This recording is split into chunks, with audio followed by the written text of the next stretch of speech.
하나님 언제까지 이렇게 기다리시겠습니까? 전 세계에 아직도 복음을 알지 못하는 50억의 백성들이 있습니다. 얼마 전 통계를 보니까요, 기아 아직도 음식이 없어서 죽어가는 백성들이 9명 중에 1명이랍니다. 9명 중에 1명은 음식이 없어서 죽어져가는 세상입니다. 살인과 강간과 온갖 도적이 가득한 얼룩진 죄악의 세상 가운데서 과연 우리는 이런 질문을 하지 않겠습니까? 하나님, 이스라엘을 회복할 때가 바로 이때이오니까. 이스라엘은 당시에 그 정부의 로마의 세력으로부터 억압당하고 마치 우리나라가 일본처럼 그렇게 억압당하고 괴롭힘을 당하는 시대에 살고 있었습니다. 그때 항상 부르짖음은 이때입니까? 당신이 하실 것입니까? 예수라는 당신이요, 당신이 하실 것입니까?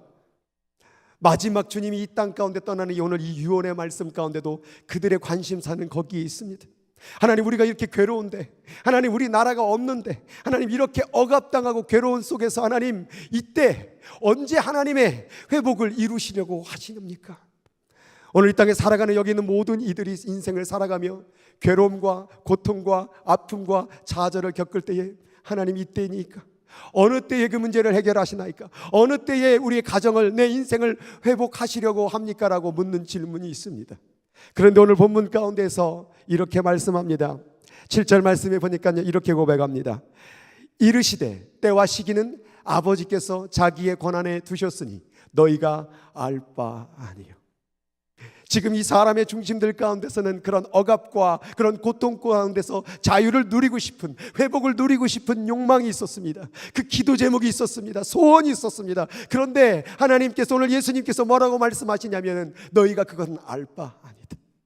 이것은 하나님의 주권에 있는 일이다. 너희들이 해야 될 일은 이 세상의 고통 가운데, 아픔 가운데, 이런 모든 상처 가운데 이것이 언제 해결됩니까? 내 문제가 언제 해결됩니까? 내 질병이 언제 해결됩니까? 내 재정적 문제가 언제 해결됩니까? 라고 물을 때에 그것은 너에게 고난이 없다라고 말씀하고 있는 거예요. 그것은 우리들이 신경 쓸 바가 아니라고 말하고 있는 거예요. 그리고 예수께서 뭐라고 말씀하냐면 오직 성령이 너희에게 임하시면, 너희들이 이 세상 가운데 구할 것은 이 땅의 회복이 아니다. 너희들이 이 세상 가운데 구할 것은 너희 개인적인 문제가 아니다. 너희들이 구해야 될 것은 오직 성령. 성령이 너희 안에 임해야 된다. 너희 안에 성령이 있어야 된다. 우리 안에 하나님이 계셔야 된다. 이것이 바로 하나님의 소원이라는 거예요. 아니, 어떻게 하나님의 소원이 이 땅 가운데 우리의 고통을 풀어주고 우리 인생의 문제를 해결해 주는 것이 아니라 어떻게 성령이 거하는 게 하나님의 소원입니까? 근데 그게 하나님의 소원이래요. 이 험한 세상 가운데서 아직도 한국 땅에서는 하루 평균 30명 혹은 35명, 5년 전에는 40명까지 올라갔죠. 자살하는 시대를 겪고 있습니다. 전 세계 50억이 믿지 않는 사람이 있고 전 세계 10억의 기아가 있고 6초에 1명씩 그 음식으로 죽어가는 백성이 있고, 이런 시대 가운데서 과연 내 기도 응답이 이루어지는 것이 하나님의 뜻일까? 내 가정이 원만한 생활하고 집을 구입하고 차를 사는 것이 우리의 인생의 목적이고 기도의 목적이고 신앙의 목적일까? 우리 교회가 사람이 많아지고 이 교회가 채워지는 게 인생의 목적일까? 하나님 말하시는 거예요. 다른 어떤 것도 구하지 말고 성령을 구하라. 구하라 그러면 너희에게 주실 것이요, 찾으라 그러면 찾을 것이요, 문을 두드리라 그러면 열릴 것이니 하물며 악한 아비라도 자기에게 좋은 걸 줄 알거든 구하는 자에게 성령을 주시지 아니하겠느냐. 하나님께서는 성령을 구하기를 원하는 거예요. 하나님께서는 우리 마음 가운데 성령이 머물기를 원하는 거예요. 그게 바로 해결책이라는 거예요. 이 고통 가운데서 그 문제를 해결하는 게 해결책이 아니라 성령이 내 안에 거하는 게 해결책이라는 거예요. 하나님이 내 안에 계시는 게 해결책이라는 거예요. 하나님이 내 안에 없으면 아무런 큰 업적을 이루고 문제를 해결하는 건 여전히 고통이고 문제가 아픔이라는 거예요. 여러분, 문제를 해결하려는 인생의 시간 낭비하지 마시고 여러분 마음 가운데 성령이 임했는지를 점검하시길 바랍니다. 그런데 성령이 임했다라는, 성령이 내 안에 있다라는 것을 어떻게 알 수 있습니까? 성령이 너에게 임하시면 너희가 권능을 받고 예루살렘과 유대와 온 사마리아와 땅끝까지 이르러 내 증인이 되리라. 성령이 내 안에 거하면 내 문제가 해결되어지고 내 인생이 행복해지고 내가 어떠한 문제 사건을 만들어가는 게 성령의 증거가 아니라 증인이 될 것이다 라고 말하고 있는 것을 우리는 충격을 받아야 돼요. 여러분이 성령을 제대로 받았다고 한다면, 여러분 마음 가운데 하나님의 성령이 임했다고 한다면 이 하나님의 복음을 전하지 않을 수가 없다라는 그 얘기예요. 그래서 우리가 어떤 삶 가운데 좋은 일이 벌어지고 어떤 은사를 받는 것으로 성령을 증거로 삼지 말고 복음의 증인이 되는 것을 통하여 내 안에 성령이 머물고 계시는구나, 이것을 깨달아야 될 줄 믿습니다. 그래서 성경의 시작이 이렇게 되는 거예요. 오직 성령이 너에게 임하시면, 오직 성령이 임하시면 복음을 전할 수밖에 없다라는 오직이라는 한 방법밖에는, 한 방향밖에는 얘기한 것이 없는데, 오늘날 많은 사람들이 교회를 다니고 성령을 받고 엉뚱한 일을 하고 있는 거예요. 자기 욕심을 채우고 있는 거예요. 자기가 원하는 바를 이루기를 원하는 거예요. 그런데 하나님의 성령을 주신 목적이 있어요. 그것은 뭐냐? 이 험한 세상 가운데에서 나의 사랑을, 내가 존재하고 있음을 알려다오. 내가 아직도 살아 있어서 이 세상을 얼마나 사랑하고 이 세상을 구원하길 원하고 그 내 나라에 초대하길 원하시는 그것을 기다리고 있다는 것, 그것을 알려주는 것이 바로 성령의 목적입니다. 그것이 오직의 목적인 거예요. 그런데 오늘 말씀해 보니까 권능이 너에게 임하시면, 권능을 받는다고 말씀이 나오고 있어요. 여러분, 하나님의 증인이 되는 저 증인이라는 것은 이 원어에 보면 마르티스라는 단어가 있어요. 마르티스라는 단어가 뭐냐면 그 마터, 그 순교자의 원어를 가지고 있는 단어예요. 다시 말해서 저 증인이 된다는 것은 순교자의 삶을 사는 자들을 가리킬 때의 증인이라고 얘기한다는 거예요. 그러니까 성령이 우리에게 임하시면 권능을 받고 그렇게 순교자의 삶을 살게 된다는 게 오늘 성령이 하시는 일이고 우리 인생의 목적의 방향이라는 거예요. 오늘 이 말씀을 읽을 때에 우리의 삶 가운데 물어보겠죠. 과연 우리가 생명을 걸고 하나님의 복음을 전하고 있는가? 과연 우리가 생명을 걸고 하나님의 일을 하고 있는가 묻는다면 여기 있는 제 자신부터 할 수가 없다라고 말할 수 없는 거예요. 그렇다고 하나님, 제가 기도했습니다. 하나님, 권능 주세요. 성령 임하면 권능 주신다면서요. 그래야 내가 복음 전할 수 있는데 지금으로는 전할 수가 없는데, 지금의 상황 속에서 내가 복음을 위해서 살지 못하는 모습이 너무나 가득한데 권능 주셔야죠. 파워를 주셔야죠. 에너지를 주셔야죠. 그래야 내가 복음을 전하고 살 수 있지 않겠습니까? 라고 기도했을 때 그 권능에 대해서 묵상을 했어요. 그 파워에 대해서 묵상을 했어요. 그것이 무엇일까? 나에게 분명히 성령이 있는데, 내가 예수를 믿고 있는데 왜 내게 그 권능이 없는 것일까? 왜 나는 지금 머물고 있는 것일까? 그 기도 가운데 그 권능의 의미를 생각할 때 뭐가 권능일까? 한 주간의 말씀을 들으면서 한 선교사님을 통하여 이 얘기를 들었습니다. 선교는 나 자신과의 싸움, 나 자신을 이기는 것. 권능이라는 것이 무엇이겠습니까? 권능의 방향이 무엇입니까? 파워의 목적이 뭐겠습니까? 많은 분들이 저 파워, 권능을 가지고 뭔가 이적을 행하고 놀라운 역사를 행하는 것을 권능이라고 해석을 해왔습니다. 그러나 저 본문 가운데, 그리고 제 개인적으로 하나님께서 주신 저 권능의 의미는 바로 너를 이겨야 된다라는 말씀이에요. 왜 지금 복음이 전해지고 있지 않은지 알고 있느냐? 왜 하나님의 역사가 지금 현장 가운데 펼쳐지지 않고 있느냐? 너가 그 권능을 받고도 자꾸 나의 마음대로, 내 뜻대로 살려고 하는 그 의지 때문에 복음이 안 전도되고 있다는 거예요. 하나님 말하는 저 권능의 목적은 뭐냐면, 내가 복음 싫어하는 그 마음, 내가 복음 전하기를, 선교하기를 원하지 않는 그 마음을 깨트리는 게 권능이에요. 우리는 내 뜻대로 살려고 합니다. 우리는요, 복음 전하지 않는 삶을 살아요. 복음을 전한다는 것보다 우리 일하기 바쁘고요, 우리는 나의 삶을 채우기에 바쁜 게 바로 나예요. 여기서 말하는 권능이 뭐냐? 성령께서는 바로 그 에너지를 주는데, 그것은 바로 내 자신을 꺾고 내 뜻을 비우고 내가 죽어지는 권능을 얘기하고 있는 거예요. 내가 죽어지면, 내가 선교 안 하겠다는 마음이 죽어지지 아니하면 예루살렘과 온 유대와 사마리아 땅 끝까지로 증인이 될 수가 없는 거예요. 순교의 삶이 살 수 없는 거예요. 여기 살고 있는 많은 사람이 묻겠습니다. 죽고 싶습니까? 지금 대답을 못 하잖아요. 다 죽고 싶지는 않은 것이죠. 근데 오늘 저 증인이 바로 그거예요. 죽어야 된다. 근데 왜 안 죽는 줄 아느냐? 바로 내 자신이 저 권능과 대결하고 있는 거예요. 하나님의 권능은 복음 증인이 되기를 원하는 거예요. 하나님의 권능은 지금 내가 선교의 복음의 삶을 살기를 원하는 거예요. 근데 내가 안 하고 있는 거예요. 오늘 말씀을 하는 거, 성령이 너에게 임하게 되면 너가 죽어지고 죽어져서 하나님이 일을 이루어지도록 그렇게 사는 삶을 사는 게, 그것이 바로 권능이라는 거예요.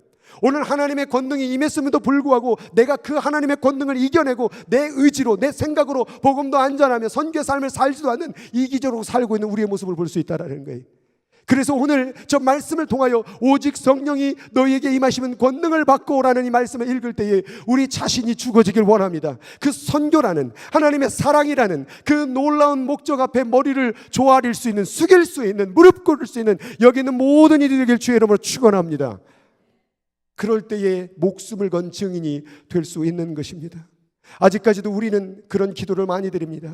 하나님, 이스라엘을 회복할 때가 어느 때입니까? 이때입니까? 저 때입니까? 하나님, 내 문제가 해결될 때가 이때입니까? 저 때입니까? 그럴 때에 하나님 말하는 거예요. 그것은 너희가 알 바가 아니요. 여러분, 전도서 3장에 보면요, 전쟁할 때가 있고 평화할 때가 있고 미워할 때가 있고 사랑할 때가 있고 만든 것을 세울 때가 있고 헐어버릴 때가 있고 꿰맬 때가 있고 찢어버릴 때가 있고, 그리고 3장 후반부에 가니까 뭐라고 나오냐면 그 모든 것이 하나님 안에서 아름답게 지은 때다라고 말하고 있어요. 우리가 생각할 때는 감사할 때, 평안할 때, 좋은 일이 있을 때, 뭔가 세워질 때, 평화가 일어날 때가 행복할 때라고 얘기하지만 하나님은 고통과 아픔과 좌절과 실패와 이별과 그 모든 것들도 다 아름다움으로 바라보고 있다는 거예요. 왜 그럴까요? 우리 인생에 많은 사람들이 좋은 일이 있다, 행복한 일이 있다라고 말할 때는 뭔가 자신이 원하는 소원이 이루어지고 자기가 기도한 제목이 이루어질 때 좋은 일이라고 말하는 거예요. 그러나 진정한 신앙의 기쁨은요, 좋은 일이 일어나서 기뻐하는 것이 아니라 하나님이 나와 함께하고 있으면 기뻐하는 줄 믿으시기 바랍니다. 성령이 나와 함께 있으면요, 찢어져도 기뻐할 수 있고요, 꿰매져도 기뻐할 수 있고요, 전쟁이 일어나고 아픔이 일어나고 미움이 일어나고 상처 당하는 일도 하나님을 더 바라볼 수 있는 기회가 된다고 저는 믿습니다. 많은 분들이 고난을 당할 때 힘들어합니다. 많은 분들이 고통을 당할 때 힘들어합니다. 하나님이 나와 함께하지 않는 거라고 얘기를 합니다. 그런데 우리 신앙은요, 그런 고통을 딛고 나아갈 수 있어요. 어두운 세상을 더 볼수록 더 빛을 환하게 보는 거예요. 이 내 환경과 주변이 더 어두울수록요, 더 하나님밖에 안 보이는 거예요. 그러니 이것이 복되고 아름다운 때가 아닌 뭐냐 이 말이에요. 그래서 하나님은 어두울 때도, 상처당할 때도, 무너진 내 인생을 볼 때도 기쁨을 누릴 수 있는, 감사를 누릴 수 있는, 평화를 누릴 수 있는, 볼 수 있는 힘을 바로 성령을 통하여 우리에게 말씀하고 있는 줄 믿으시기 바랍니다. 우리는 그것을 볼 수 있어야 되는 거예요. 우리 선교사님들을 모시면서 3일 동안 이야기를 들어왔습니다. 말씀을 들어왔습니다. 쉬워 보이십니까? 같이 따라가실 분 없을 줄 알았어요. 못 가죠. 왜요? 여기 삶이 있으니까. 아브라함처럼 못 떠나는 거예요.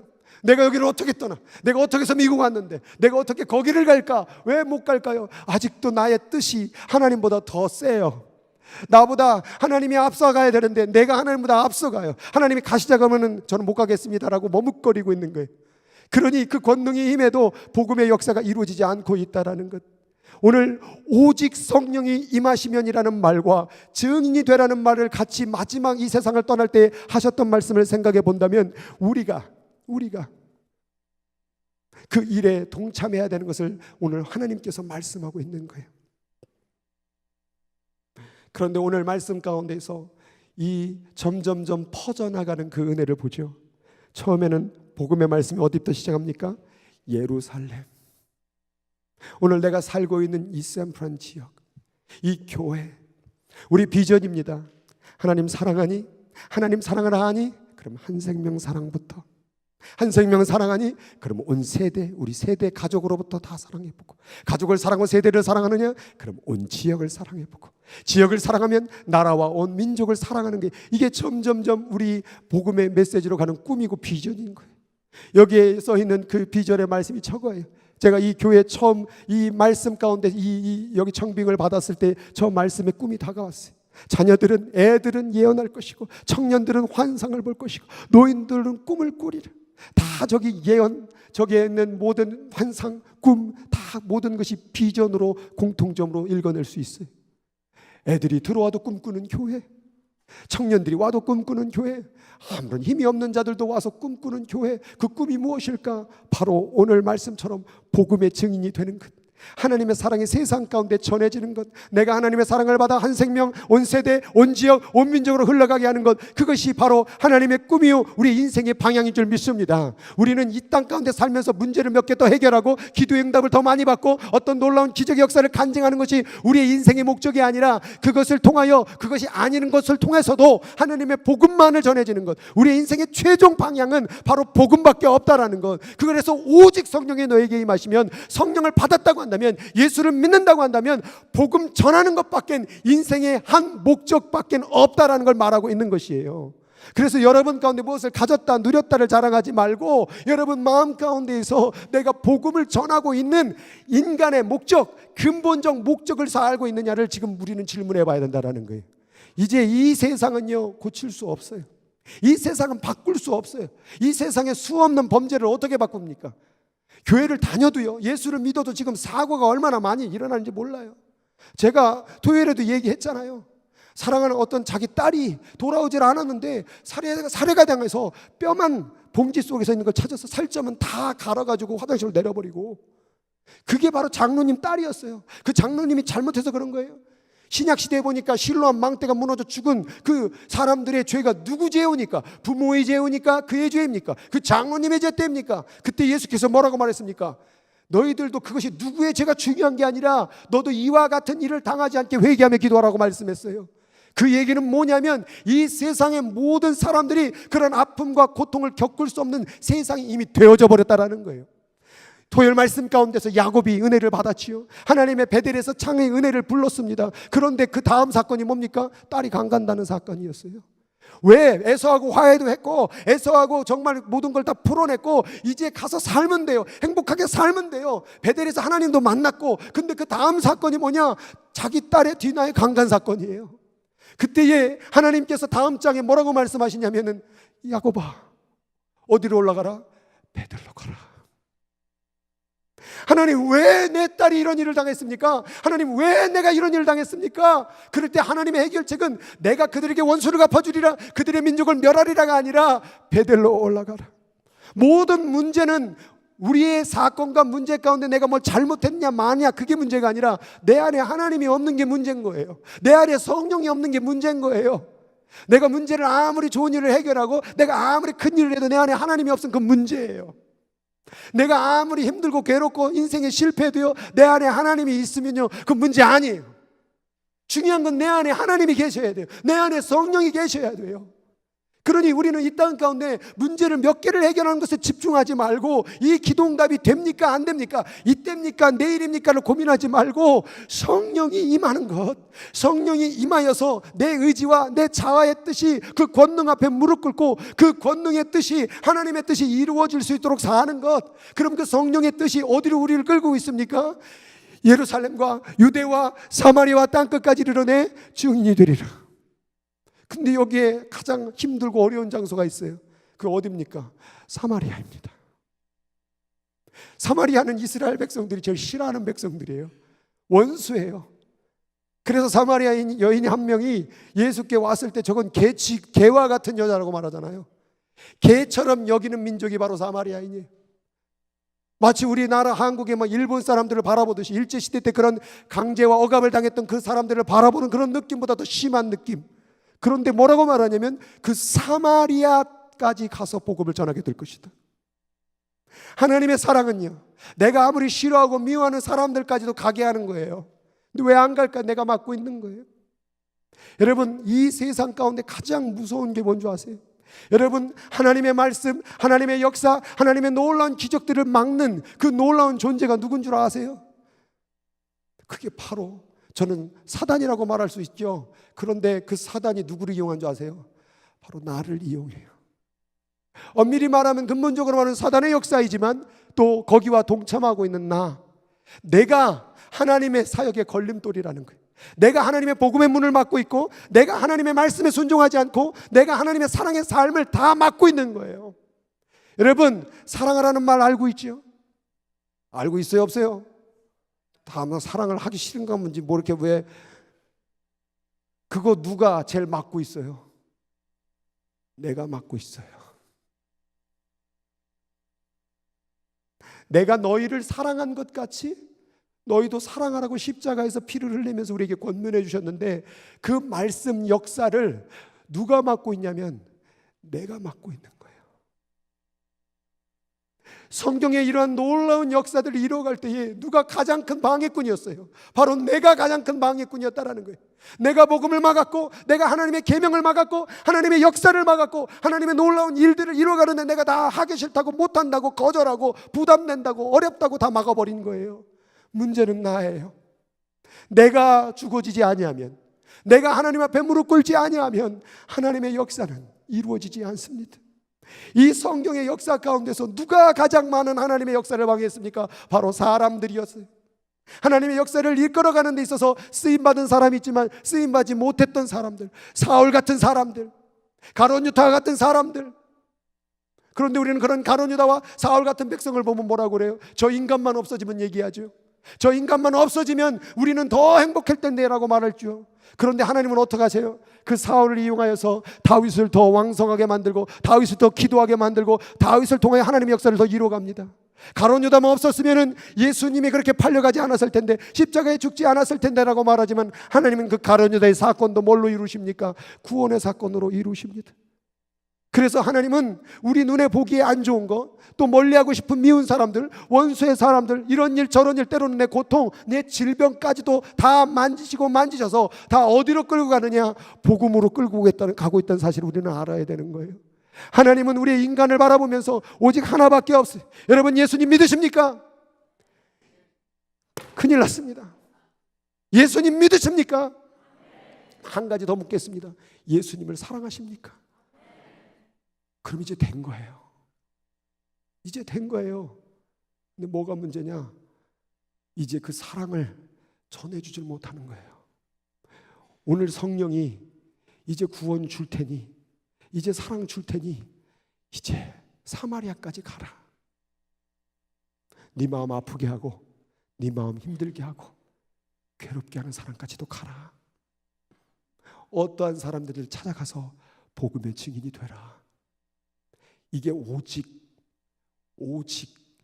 이것밖에는 없어요. 신앙의 목적이 오직 이거밖에 없습니다. 그래서 우리는 저 마지막 5번째까지 가는 거예요. 저게 이루어지는 그날을 보는 거예요. 이 험한 세상에서는 좋은 날 보려고 하지 마세요. 이 세상에서는, 이 어두운 세상에서 우리가 좋은 날 보는 것은 저거밖에 없어요. 하나님의 복음이 나를 통하여 이 땅으로, 온 세계로 퍼져나가는 것, 그거밖에는 이 땅에 좋은 날 볼 것이 없습니다. 그리고 우리가 좋은 날 보는 것은 바로 그 나라 가서 영원토록 보면 되는 것입니다. 그래서 우리 오늘 저것을 꿈이라고 얘기하는 거예요.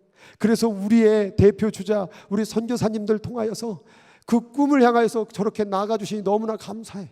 여기 앞에 있는 이엽 집사님 보러 가라고 하면 안 가실 걸지도 모르겠지만, 근데 나가셨잖아요.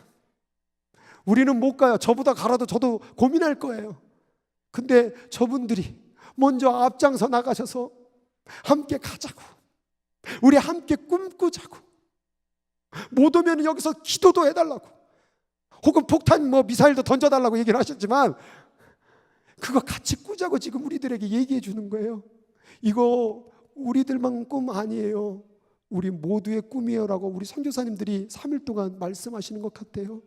함께 우리 꿈꿔요. 우리 모두 다 하나님 사랑하는 사람들이잖아요. 우리 모두 다 그 사랑을 경험한 사람들이잖아요. 그럼 그 사랑 함께 전하면 안 되겠어요? 안 되겠어요? 안 되겠어요? 저는 3일 내내 그 음성을 들었습니다. 오늘 여기 있는 모든 여러분들에게 하나님께서 그 음성을 들려주고 계시는 것 같아요. 그 꿈 함께 꾸어가라. 그래서 자신 없고 부족하고 연약한 우리들을 대신해서 먼저 앞장 나가선 저분들을 바라보면서 할 수 있구나. 저는 3일 동안 얘기를 들으면서 선교사님들 공통적인 걸 한 가지를 발견했는데, 뭐냐면 나같이 부족한 사람이, 아무 조건도 없는 사람이, 아무것도 가진 것 없는 사람을 하나님 부르셔서, 다 세 분이 공통점이 그거예요. 훈련도 받지도 않았고 선교지가 뭔지, 선교사가 뭔지도 몰랐는데 다 그런 조건의 사람들을 불러서 하나님의 일을 하셨다는 것을 얘기하지 않았습니까? 그렇다고 한다면 우리도 방법은 다를 수 있으나, 모양은 다를 수 있으나 누구든지 바로 이 사랑에 전하는 일에 동참할 수 있다는 사실을 우리는 기억해야 될 줄 믿습니다. 우리 세 분의 선교사님을 통하여 귀한 메시지를 들었고, 오늘 이 메시지를 통하여서 이제 내 인생의 방향, 이게 오늘 주님이 마지막 유언의 메시지예요. 마지막 떠날 때 가장 중요한 말을 하죠.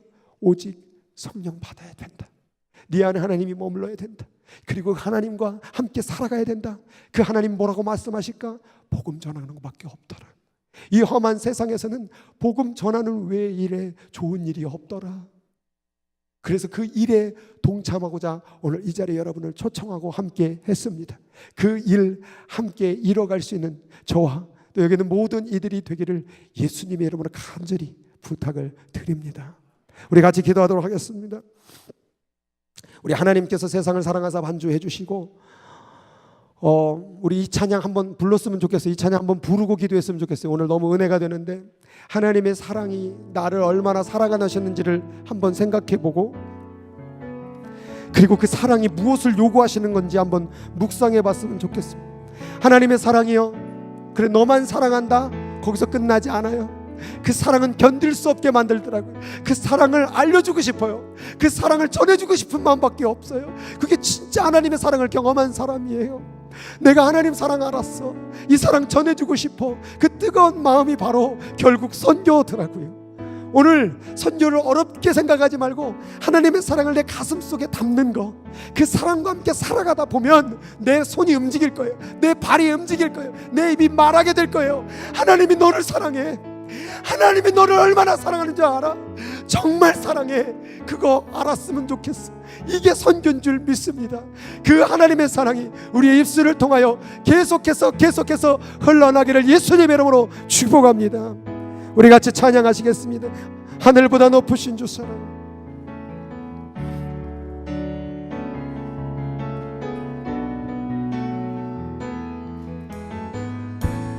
하늘보다 높으신 주 사랑, 바다보다 넓으신 주 사랑, 나를 향한 크고 높으신 사랑, 헛된 그 모든 것 내게서만 네가 두셨네. 나의 수치 찬양되었네. 영원히 감사드리리 주님의 그 은혜.